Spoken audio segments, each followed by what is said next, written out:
MLA Kinjarapu Atchannaidu arrest procedure ప్రకారమే జరిగిందని AP శాసనసభ స్పీకర్ తమ్మినేని సీతారాం అన్నారు. ఆయన విజయవాడలో మీడియాతో మాట్లాడారు. ఈ సందర్భంగా ఆయన మాట్లాడుతూ అచ్చెన్నాయుడు అరెస్టు ప్రొసీజర్ ప్రకారమే జరిగినట్టు ఏసీబీ అధికారులు తనకు సమాచారం ఇచ్చినట్టు ఆయన పేర్కొన్నారు. ఈ రాష్ట్రంలో ఈఎస్ఐకి సంబంధించి మెడిసిన్స్ కొనుగోలులో అవకతవకలు జరిగాయని, స్కామ్ జరిగినటువంటి దాని మీదను ఏసీబీ అధికారులకు లభ్యమైనటువంటి ఆధారాలతో గౌరవ శాసనసభ్యులు కింజరాపు అచ్చెన్నాయుడు గారు, టెక్కలి శాసనసభ్యులు అరెస్ట్ చేయటం జరిగింది. అయితే చాలా మంది దాని మీదను ప్రొసీజర్స్ అబ్జర్వ్ చేయలేదని, మరికొంతమంది స్పీకర్ గారికి సమాచారం ఇవ్వలేదని నిన్న ఈరోజు కొన్ని వార్తలు వచ్చిన మీదట ఈ మీడియా ముందు అటెండ్ అవటం జరిగింది. చాలా స్పష్టంగా మొట్టమొదట message during the course of investigation on 12/6/2020 at about 7:20 hours at Nimmada village, Kotabommali Mandal, Srikakulam district, Sri Kinjarapu Accheన్నాయుడు, Honorable MLA, Tekkali Assembly Constituency and ex-Minister for Labor and Employment, was arrested in a case crime number 4 by RCO CIU ACB/2020 by US 13(1) C D R/W 13(2) of PC Act 1988 and 13(1) A R/W 13(2) of PC Amendment Act 2018, Section 408, 420, 120 B IPC of ACB CIU AP.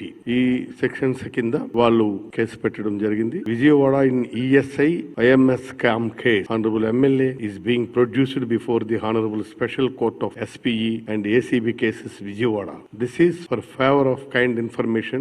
Details follow. ఇది మొట్టమొదట ACB నుంచి నాకు వచ్చినటువంటి communication. రెండవది presence department నుంచి వచ్చింది. That is also presence department, district jail Vijayawada, remand prisoner 1573 Kinjarapu Atchannaidu, son of Dalinaidu, age 50 years in crime number 04 by RCO CIU ACB Vijayawada 2020 of Anti-Corruption Bureau CIU Vijayawada, sent to GGH Guntur through AR escort party Vijayawada for medical treatment as per the Honorable Court orders. Information submitted regarding. ఇది రెండోది jail department నుంచి వచ్చింది.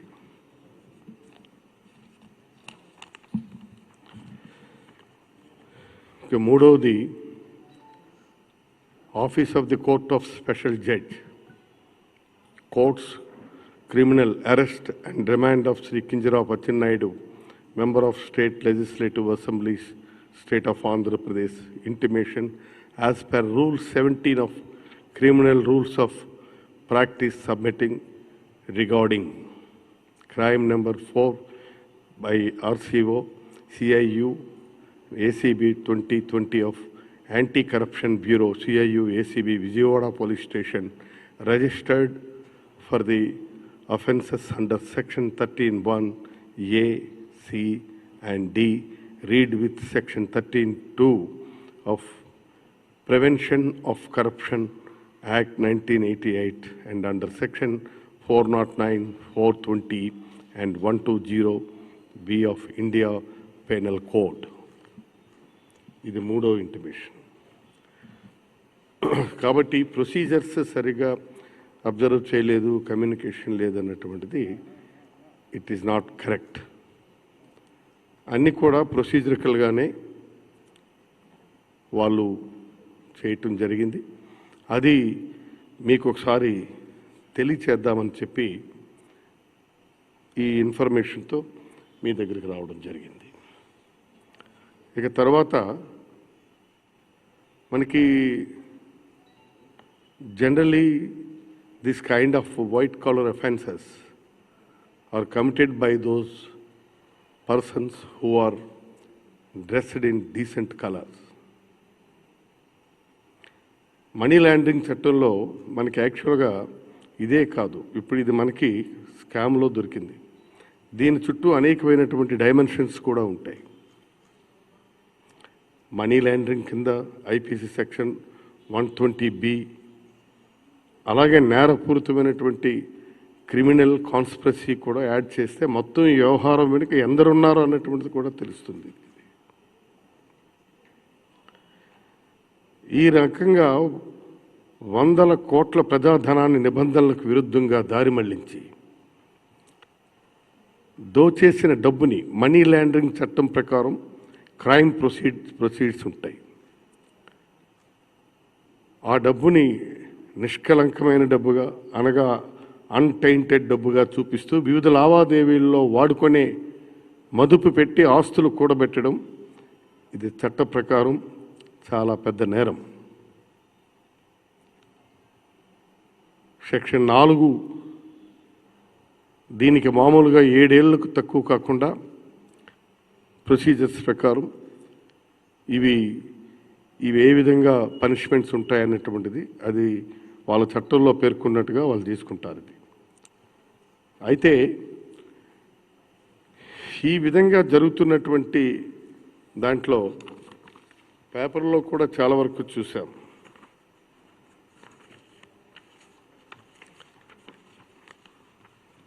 మాజీ ముఖ్యమంత్రి చంద్రబాబు నాయుడు గారు మాట్లాడుతూ మరి is a senior most leader in the state,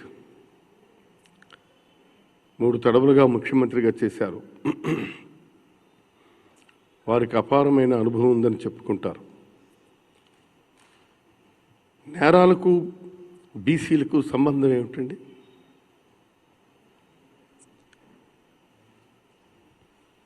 Atchannaidu BC అయితే నేరాన్ని వదిలేద్దామా? Shall we leave this case? వదిలేద్దామా? ఇది బీసీలందరికీ చంద్రబాబు నాయుడు గారు ఆపాదించడం నేను చాలా బాధపడుతున్నాను. It's a crime. ఇది ఒక నేరం.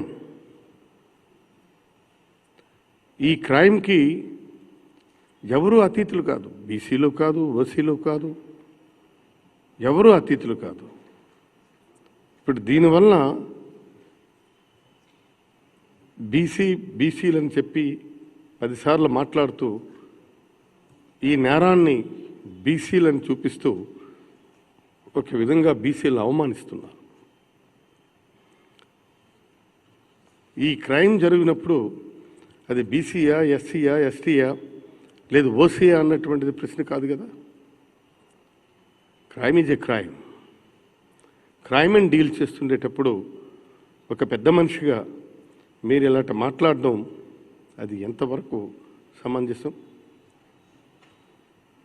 నేను అడుగుతున్నాను చంద్రబాబు నాయుడు గారిని, చంద్రబాబు నాయుడు గారు మీ ప్రభుత్వంలో ఈ అవినీతి జరిగిందా లేదా? స్ట్రైట్గా క్వశ్చన్ చేస్తున్నాం. బీసీ అయితే నేరం చేస్తే వదిలేయాలా?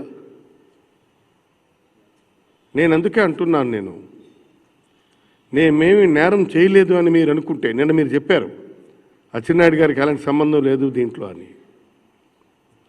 When there is a investigating crime agency వాళ్ళు ఒక వైపు నుంచి చేస్తుంటే మీరు నేరం లేదని చెప్తున్నారు. పోనీ ఎవరు చేసి ఉంటారు చెప్పండి? ఆయన చేయలేదు,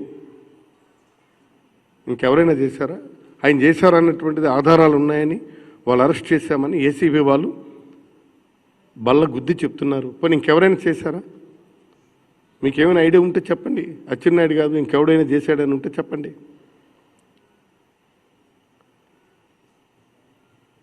ఒకవేళ అచ్చెన్నాయుడే నేను ఈ నేరం చేయలేదని అంటే good, very good,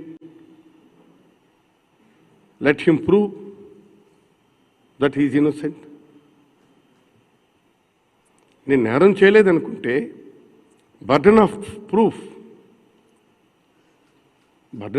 on Atchannaidu, ఆయన రుజువు చేసుకోవాలా. ఇంకోటి అంటున్నారు, మీరు గోడగింతెళ్ళి తీసుకొని వచ్చారు అచ్చెన్నాయుడిని, ఇది కరెక్ట్ కాదు. ఓకే, ఇది ఇన్వెస్టిగేటివ్ ఏజెన్సీ, వాళ్ళు ముందే ఇంటిమేషన్ ఇస్తారు. మరి ఇవాళ ఏది వాళ్ళ ముందున్నటువంటి ప్రత్యామ్నాయాలు ఏముంటే అవి ఇన్వెస్టిగేటింగ్ ఏజెన్సీ అధికారులు అన్వేషిస్తారు, దాని ప్రకారం అరెస్ట్ చేస్తారు. దాక్కున్నటువంటి వాడిని పట్టుకునే బాధ్యత వాళ్ళదే కదా. ఇవాళ గోడ గెంతి కాదు, అవసరం అనుకుంటే ఆకాశంలో ఉన్నా భూమిలో నక్కినా భూమి బదులు కొట్టైనా సరే ఏజెన్సీ ఖచ్చితంగా పట్టుకోవాల్సినటువంటి బాధ్యత ఉంది. అది వాళ్ళ ఫండమెంటల్ డ్యూటీ, అది వాళ్ళ ప్రైమ్ డ్యూటీ. దానికోసం అన్నటువంటిది తీసుకొని వచ్చేసినారని రాజకీయ లబ్ధి కోసం మీరు బీసీలను అవమానించడం సరికాదు Babu. It's not fair, it's not correct. ఇవాళ మా బీసీలందరినీ మీరు ఈ బురదని మా మీద జల్లుతున్నారు. మీ పార్టీలో ఉన్న ఒక శాసనసభ్యుడు చేసినటువంటి క్రైమ్ తాలూకా బురదని మా బీసీలందరి మీద, బలహీన వర్గాలందరి మీద మీరు బురద చల్లే ప్రయత్నం చేస్తున్నారు. ఈ నేరాన్ని అడ్డం పెట్టుకుని మీరు బీసీల్లో చిచ్చు పెట్టే ప్రయత్నం చేస్తున్నారు. ఇది కరెక్ట్ కాదు. ఇంకోటి అంటున్నారు, అచ్చెన్నాయుడు ఉగ్రవాద, బందిపోట, అలాగే అరెస్ట్ చేశారంటున్నారు. అచ్చెన్నాయుడు ఉగ్రవాద, బందిపోటని మేమెవరూ అనలేదే. క్రైమ్ ఏజెన్సీ, ఏసీబీ వాళ్ళు తీసుకొని ఆధారాలు ఉన్నాయని చెప్పి, ఇందులో ప్రైమా ఫైసీ ఉందని చెప్పి అరెస్ట్ చేశారు. సరే, అచ్చెన్నాయుడు ఉగ్రవాదో లేదు బందిపోటో మీరే చెప్పాలా? మీ క్యాబినెట్లోనే పనిచేశారు కదా, మాకంటే మీరు చెప్తే బాగుంటుంది. తర్వాత గాంధీ విగ్రహాల దగ్గర, అంబేద్కర్ విగ్రహాల దగ్గర ధర్నాలు, సత్యాగ్రహాలు చేస్తున్నారు. ఏంటండి అన్యాయం? నాకు అర్థం కాదు. మీరు ఇవాళ ఒక నేరస్తుడిని తీసుకొని ఏమైనా స్వాతంత్రోద్యమంలో అసువులు బాసినటువంటి కుటుంబం ఇదంటే తీసుకొని వెళ్ళారు, నేరం చేశారు, తీసుకొని వెళ్ళారు. ఒక స్వాతంత్ర సమరంలో పాల్గొన్న స్వాతంత్ర సమరయోధుడా,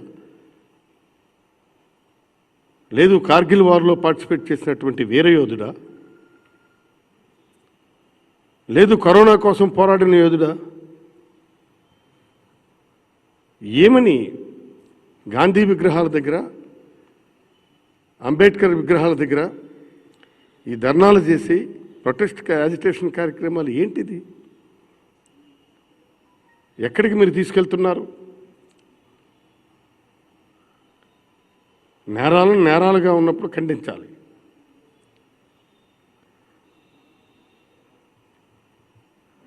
ఇవి దానివల్ల ఆ మహనీయుల్ని, మహాత్ముల్ని మనం అవమానించినట్లు కాదా ఇది?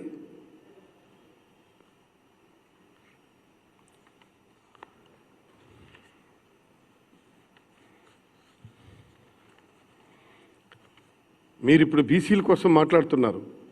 ఇది బీసీలకి, ఎస్సీస్కి, ఎస్టీస్కు, బలహీన వర్గాలందరినీ కూడా మీరు అవమానపరచడమే. మీ పార్టీలో ఉన్న ఒక శాసనసభ్యుడు నేరం చేస్తే ఆ నేరాన్ని మేమెందుకండి బలవ్వాలి? ఆ నేరం వీళ్ళెందుకు పులుముకోవాలి? ఆ నేరంతో వాళ్ళకి అఫిలియేషన్ చేయడం ఏంటండి? నేరస్తుడు, నేరం ఆ లైన్లో చూడండి.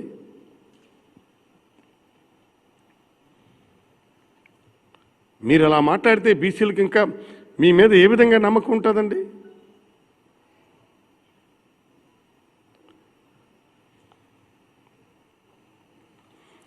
కాబట్టి ఇలాంటివి సరైనటువంటి పద్ధతి కాదు ఇది. వీటిల్ని బాధ్యత కలిగినటువంటి వ్యక్తులు మనం ఖండించాలి. ఖండించకుండా మనం ఈ విధంగా చేయడం మూలంగా అది తప్పు కదా. రెండోది, ఇప్పుడు రేపు ఉదయం ఈ కేసులో పర్ఫెక్ట్గా డీల్ చేస్తే మనీ లాండరింగ్ కూడా అట్రాక్ట్ అవుతుంది, అలాగే మనీ లేయరింగ్ కూడా అట్రాక్ట్ అవుతుంది. మనీ లాండరింగ్ చట్టంలో సెక్షన్ 3 and 4 కూడా యాడ్ చేయాల్సి ఈ కేసుకు సంబంధించి. మనీ లేయరింగ్ అంటే అందులో వచ్చినటువంటి డబ్బుని ఎవరెవరి ఖాతాల్లో వేశాం, ఇవన్నీ కూడా చూడవలసి వస్తుంది. ఇది ఈ చట్టానికే మనీ లాండరింగ్ చట్టం అనుబంధంగా ఉన్నటువంటి 2వ పేరా